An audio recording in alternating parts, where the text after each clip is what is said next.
Welcome to the All Out Leadership Podcast, hosted by Pastor Eric Lawson, where each episode is uniquely designed to help you live all out by bringing you practical leadership from a biblical perspective delivered in 10 minutes or less. So whether you're a business leader, serving in ministry, or simply looking to grow in your leadership, this podcast is for you.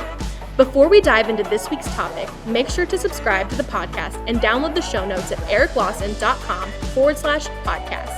And while you're at it, feel free to share the content on social media. Now, let's join Pastor Eric for this week's conversation. Welcome to another edition of the All Out Leadership Podcast. In fact, it's episode 130. That's a lot, 130, but it's been good. We're in the story of Ahimaaz, and we're going to learn our third and final point today in this story.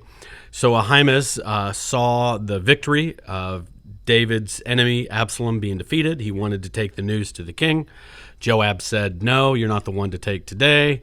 And he was envious of someone else's assignment, manipulated and pressured his way into letting him run. He outran the other messenger, and he gets to the king, and we pick up here.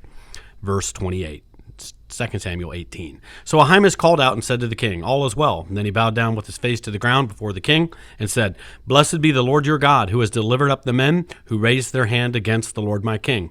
Then the king said, "Is the young man Absalom safe?" Ahimaaz answered, "When Joab sent the king's servant and me, your servant, I saw a great tumult, but I did not know what it was about." And the king said, "Turn aside and stand here." And so he turned aside and stood still. So we're going to get really two angles on this. First, there's a lot of staff over the years in any organization, especially in the church context. They'll see a great tumult. They'll see problems. They'll see, "Oh my gosh," we go, "Oh, and I got this. I got to run to the boss and tell him." And then they come to me and they'll go, "Hey, and I'll go, "So what happened?" "I don't know." "What do we need to do?" "I don't know." And when we start digging and pressing for the facts, they don't know. They just go, "We got to run to the boss because there was a great tumult." And what we see is there are certain types of people who find a sense of value and identity and worth to the organization, bringing every problem to the boss. There's a fight. I got to bring it to the boss. There's a disagreement. I better bring it to the boss. But they have no answers and they have no facts. They just feel that their job is to bring everything to the boss. But ultimately what happened was Ahimaaz lost influence and he disappears from the story of history. Even though he ran, even though he brought a message, he didn't have the facts. If you're going to be the messenger that you think it's your job to bring every tumult to the boss about everything in your organization that's going wrong, you know what?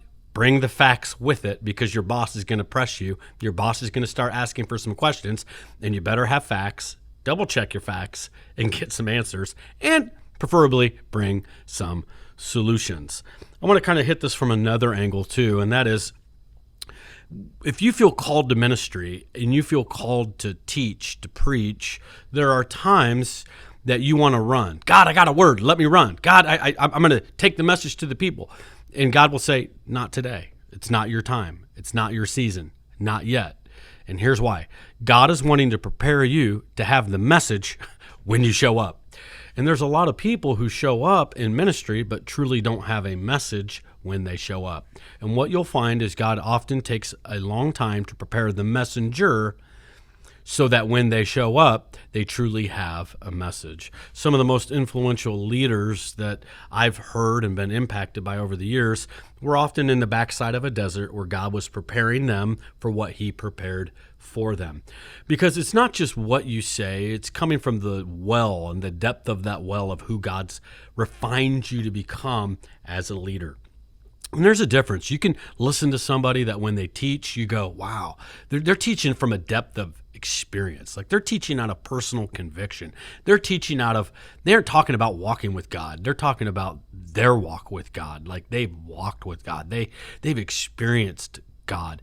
And then there's the person who can preach about God and share different things about God. And there's just times in your life that God is saying, "Hey, I'm going to hold you back for a season." It's not because I'm mean. It's not because I don't see the gift and the talent that I put inside of you. It's because I want to prepare you so that when you arrive, you have a message that's a word in season.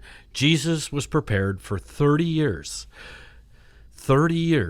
for 3.5 years of ministry. It wasn't until 30 years of age that he showed up on the scene. That is Basically, a decade of preparation for every 1 year of ministry. And just know, the longer that God may have you in a season of preparation on the backside of a desert and what feels like a wilderness, is because God is digging deeper wells in you so that when it's time and when it's your season, you show up with a deep well and with a word to refresh others in seasons. God doesn't make a mistake if it's not your time to run with a message today. Know this, be faithful where you are. Keep doing what God has given you to do. Serve those that are around you today, and there'll come a day, he says, go ahead and run. Thank you for joining us on the All Out Leadership Podcast. We hope you gained new biblical insight that challenged you to grow in your leadership. If you've enjoyed this week's episode, we would love your help in getting the content out farther. You can help by subscribing to the podcast at ericlawson.com/podcast and telling others about it. Next week, Pastor Eric will be back with another episode. So until then, we hope you have a great week being an all-out leader.